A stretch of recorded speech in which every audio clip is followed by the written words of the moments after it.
সবাইকে কাঁদিয়ে চলে গেলেন দেশের প্রথম নারী ও তিনবারের প্রধানমন্ত্রী বেগম খালেদা জিয়া।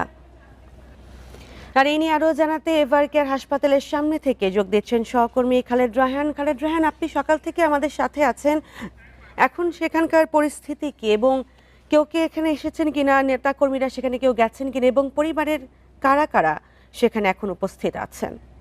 দেখুন, আমরা গণমাধ্যম কর্মীরা সকাল থেকে বাইরে অবস্থান করছি। এই মাত্র ভেতর থেকে জানানো হলো যে গণমাধ্যমের সঙ্গে তারা কথা বলবেন, তারা একটা সংবাদ সম্মেলন করবেন। ঠিক সেখানে আসলে এখন ভিতরে যাব এবং যেতে যেতে আপনাদেরকে তথ্য দিতে থাকবো। যেমনটি আসলে বলছিলেন যে বেগম খালেদা জিয়া, যিনি বাংলাদেশের প্রথম নারী প্রধানমন্ত্রী, তিনবারের প্রধানমন্ত্রী এবং তিনি আপসহীন নেত্রী হিসেবে উপাধি পেয়েছিলেন এবং তার যে দীর্ঘ রাজনৈতিক যদি কেরিয়ারের কথা বলা হয় সেটা কিন্তু আসলে বাংলাদেশের সকলেই জানেন যে তিনি কি পরিমাণের নির্যাতন ভোগ করেছিলেন। তাকে দেশের